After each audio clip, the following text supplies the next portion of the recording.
It's time to accelerate. Hi, I'm your host, Andy Paul. Join me as I host conversations with the leading experts in sales, marketing, sales automation, sales process, leadership, management, training, coaching, any resource that I believe to help you accelerate the growth of your sales, your business, and most importantly, you. Hello, and welcome to another edition of Frontline Friday with my very special guest, Bridget Gleason. Bridget, how are you? Andy, I'm great.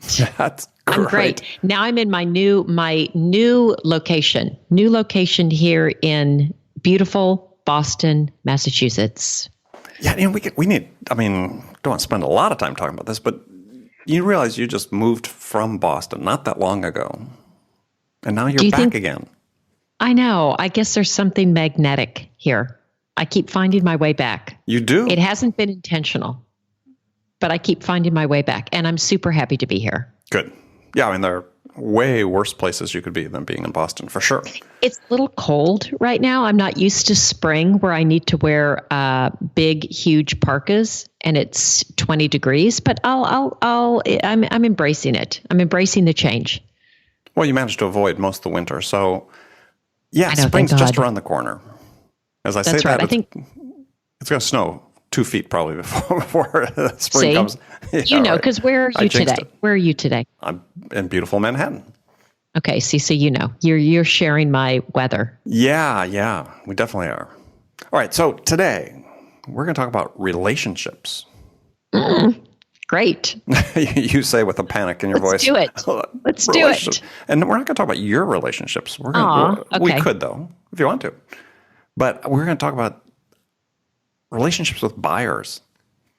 Now, I heard somebody talk within the last couple of weeks, and a sales speaker, and they sort of went on a little bit of a rant about how the buyer doesn't want a relationship with the seller. And yeah, I guess it depends on your definition of a relationship. That could be true, but there is a relationship. You're connected with someone. There is a relationship. So I guess if your definition of a relationship means that you're friends with your buyer, then I would agree. They probably don't want that. But I thought it'd be really interesting to delve into today. What does it mean to have a relationship with the buyer? I think that's a funny comment that the customers don't want relationships with the buyers. Part of it is they are in a relationship with the buyer, unless they're buying it. Over the internet, and they don't interact with anyone, and they're not going to, but other than that, there is a relationship there, whether you want it or not. It's just, what kind of relationship is it? It can be a very loose. I have relationships with people that I wouldn't say they're strong, but people I come in contact with. But I think you've interacted with somebody to make some sale or some transaction. And yeah, I agree with you. Maybe they don't want to be friends, but I guess it goes. That's where people get confused. I think there's some people, you say, look, a relationship with a buyer or prospect is, some people immediately go to thinking, well, that means friendship. And I don't think that's what it means. So a dictionary definition of relationship, one of them is, and this is a quote, is a relationship is, quote, the way in which two or more concepts, object, or people are connected, or it's the state of being connected. So to me, that's right. Really at heart just what a relationship is there's a connection. There's a connection. Level. That's right. There's a connection. Mm-hmm. And that connection, like I said, doesn't have to mean like in school when we're kids. Well, I like somebody. I like Vicky. Well, do you like Vicky or do you like Vicky? Right. And it seems like some people sort of feel like it's that when they're talking about relationships with buyers. It's like, they have to like me, as opposed to just, we got to be connected. We got to be on the same wavelength or aligned. Well, and think about, Andy, what makes a good relationship. And this is where I think a buyer or prospect does want a relationship with the seller. When I think about a good relationship, I think about trust.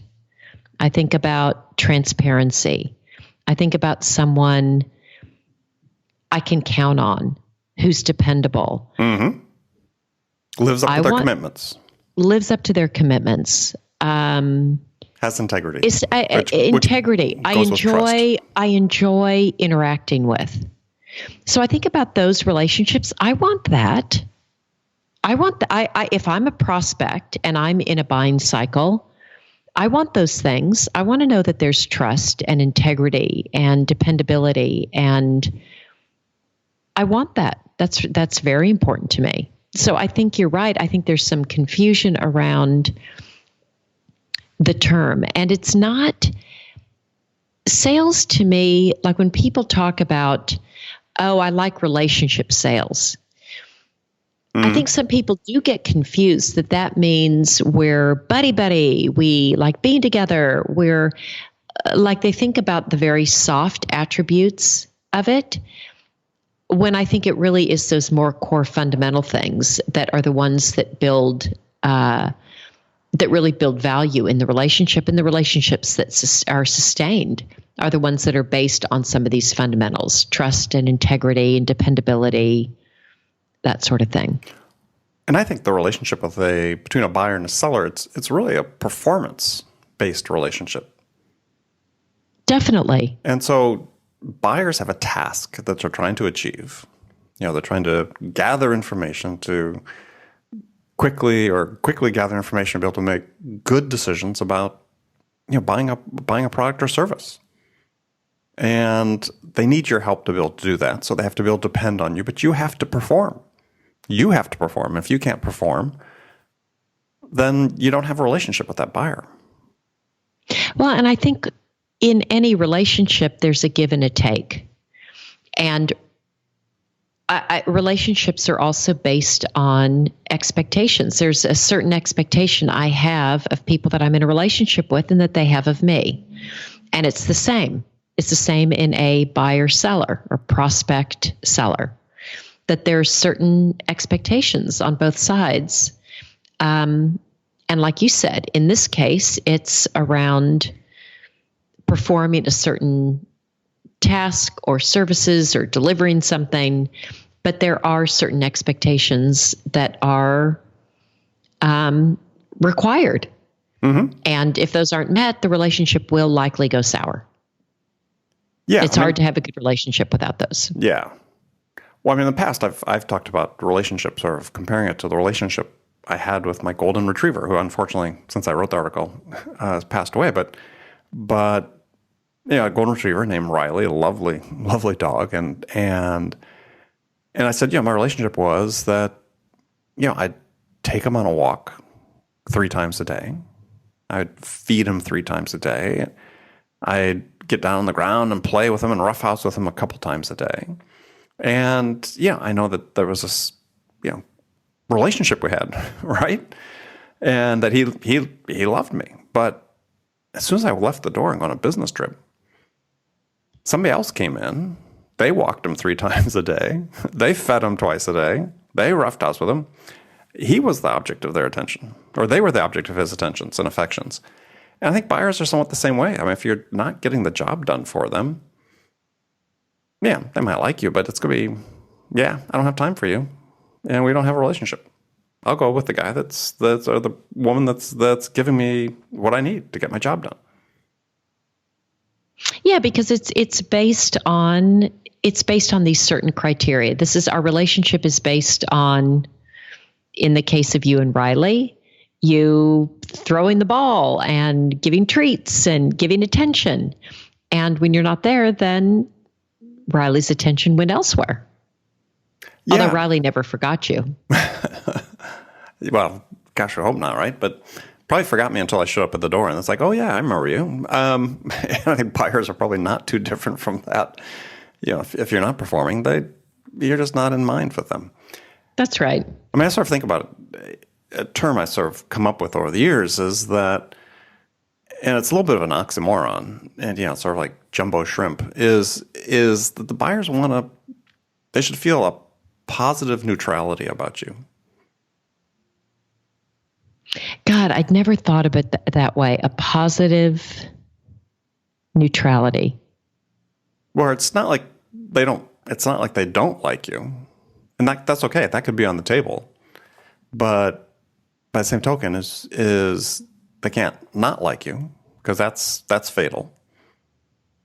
So, I mean, it doesn't hurt your chances if your prospects do like you, but it's not essential they do. I mean, it does hurt. Yeah, it does hurt if they dislike you, because then you're toast. That's right. Yeah, you're right. It's this positive neutrality at a minimum. I remember when I was working for Xerox, and then also it was the same when I was working for this reseller for Hewlett Packard, that they would move around the enterprise reps every couple of years, give you new customers, new territories. And part of the reason was they wanted the customers to develop relationships with the company, not the person. Mm-hmm. And if they left the person in too long, sometimes the buyers would get confused. And they would go follow Bridget if Bridget went to a competitor, or Andy if Andy went to a competitor. And they wanted to change it up enough that they would have that relationship with the company and feel that same sense of loyalty and sort of that performance-based interaction, because the company was delivering on its promise. The company was dependable. The company was easy to deal with. The company was reliable. The company had integrity, as opposed to the individual. But it just shows you also the power of the relationship, and how, whether we want to or not, those opinions are being formed about whether this is somebody who I want to engage with. And if I feel positively neutral, or stronger, or not so strong, it's happening. Whether you want it to or not, it's happening. Yeah, when we think about this positive neutrality, it reminds me of a conversation I had with a gentleman who's an author, a podcaster named Doug Sandler, who's got a podcast called The Nice Guys Business Podcast, I believe it's called. He's written a book called Nice Guys Finish First. And it's really an interesting take, as his belief is, based on his experiences, that really the key thing that attracts people to want to do business with you is being nice. And so you think about that in the context of a relationship. I mean, you can be nice to someone and not necessarily say, yeah, I've got this emotional connection, right? We're just nice, and nice opens doors. And so in that way you're connected at this, I said, fairly neutral level of being nice, but it goes such a long ways. Well, it gets back to, Andy, that people buy from people, and we interact and prefer people that we enjoy being around, who are nice, who don't create friction in our lives. So there's definitely that. Yeah, I think this whole topic for me gets back to this really need I think we have in this profession, sales, is to be a bit more nuanced in the way we think about things. The sort of black and white, they don't want a relationship type. Yeah, it's just nothing's black and white, right? There's very little that's black and white in what we do. And so I think for people who really want to succeed over the long run, you have to give some thought about, okay, things like this, a relationship. What does a relationship mean? Because if you're misguided in what you think it is, right? If you think that the buyer has to like you, then you're going to invest a lot of time and energy in building a relationship that's not important to the buyer. Gallup organization has surveyed salespeople over decades. One of the findings they had that was published, I think it was 6-7 years ago, I saw this, is that there's this huge mismatch between the buyer's perception of the value of the relationship and the seller's perception of the value of the relationship with the buyer. Meaning, the sellers think it's more important than what the buyer does. They have this emotional connection. God, isn't that interesting? So it's like, where do we get that idea, right? Where do people that are being trained, new to sales, or people that have been in sales for a little while, where are they getting this notion? Are they confused when we say people buy from people they know, like, and trust? Are they being confused by what the word know and like mean? Yeah, but I think it's harder. It's easier to train to a technique. Say these types of things. Ask these questions. Make sure you do this kind of qualification. I think there's some of those things that just, in some ways, are more technical in nature. But to tell someone be likable and to try to break that down for someone, some of the interpersonal stuff, I found that can be hard to teach. So, in your mind, what's the key to that? I mean, how do we? Because this is really what we're talking about is an interpersonal connection that you're making with someone. Well, I'll tell you that my first manager at Xerox told me that I was hired into a very technical division at Xerox. And he said his hiring philosophy was, if you've got a bright enough person, you can teach them just about anything. Technical, not technical, you can teach them. But it's very difficult to teach the interpersonal. That's just a harder one. And I don't disagree with that. I don't think it's impossible, but I do think some of the interpersonal I think that's more ingrained, and I think that is harder to teach. So I tend to hire to a persona or a person that sort of has more of that skill set naturally, and then you can work on it, and we can get better at just about anything. But I think somebody that has just maybe is a little bit further along the way I tend to hire to that, as opposed to trying to teach somebody just soup to nuts what it's like to be more personable and kind of some of those softer skills. Well, and raise an interesting question. Have you ever interviewed anyone you thought,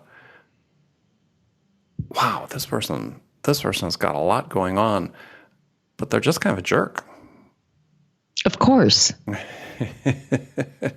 Yes. Do I hire those people? I don't. Right.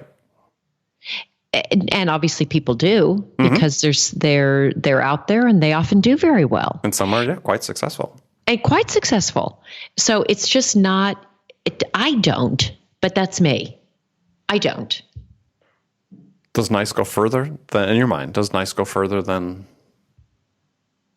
being a smart jerk? I think studies would support that nice goes further than being a smart jerk in most instances. What?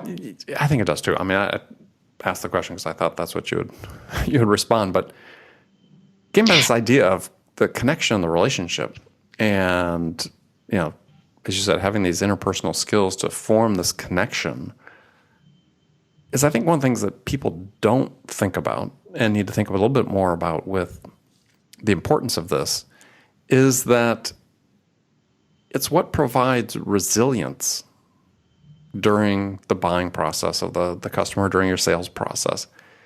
Invariably, something's going to go wrong. Rarely do you have a buying process or a selling process that, for a prospect, that unfolds smoothly from point A to point B, right? From interest to decision. And where I think the real importance of this relationship comes in to bear is when things go bad, when things don't go according to plan. And that having that resilience in the connection is really quite important.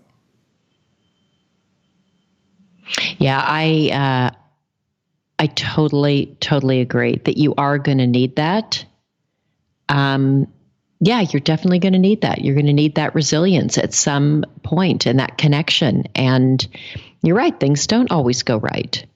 And they don't always go well. And so to have some of that currency already built up is very important. So can you give an example of one case in your past where it's really been important? God, I mean, one that goes to my mind, I don't know why, it was a long time ago. I was selling for Hewlett-Packard, or for this reseller for Hewlett-Packard, and it was not, Hewlett Packard was having all of these delays with some of their workstations, and this was a really critical components that one of these CIOs needed. And they were delayed and delayed and delayed. And I remember him just reaming me about, like, because it put him in a really compromised position. Mm-hmm. And the only thing that got us through it was that we had enough positive experiences to get over one that was really difficult. There's nothing I could do, and he knew it. And I was, I think the thing, Andy, I've had so many of them when things go wrong, and it's just to show up. It's just to show up and be there and be, again, this dependable, to be honest, to have integrity in it, transparent, accountable. And that those qualities are really important when things don't go well. Yeah, I think it's a great lesson for people who are listening and thinking, okay, gosh, we run into difficult situations. I see it all the time. There's a tendency on part of salespeople to want to hide. Sometimes it's like, well, have you been in touch with the customer? Well, I figured since I didn't have anything new to tell them, right? This is like when something's not going according to plan. Since I don't have something new to tell them, no news is good news type thing. It's like, no. You have to stay in touch. You have to be completely transparent about what's going on. Over-communicate at that point, because they're wondering what's going on. Absolutely. Over-communicate. But that's, again, when the relationship helps get you through those rough patches, that they're more likely to give you the benefit of the doubt and continue, as opposed to if they don't have that relationship with you, and that's when it can really fall apart. Yeah, no, I agree. All right. Well, Bridget, this is the end. We've come to the end of this particular episode. Until the next time. When hopefully maybe you'll be in warmer climes. I hope so. You never know. Even if I'm still here. Okay. I hope it's just warmer, even if it's here. Well, what you need is Hawaii screensaver on your computer or something like that. That sounds so great. Yes, I do. You were there not that long ago. I know. It seems like a long time ago. Yeah. Okay. Well, good. Well, until next time, as always, been a pleasure talking to you. Friends who are listening. Oh, yeah. Sorry to talk over you. Friends who are listening, thank you for taking the time out of your day to join us. If you haven't already, make sure you go to iTunes or Stitcher or wherever you listen to this podcast, Google Play, and subscribe to this podcast and leave a review. We really appreciate it. So until next time, this is Andy Paul. And Bridget Gleason. Talk to you then. Thanks for listening to the show. If you like what you heard and want to make sure you don't miss any upcoming episodes, please subscribe to this podcast on iTunes or Stitcher.com. For more information about today's guest, visit my website at andypaul.com.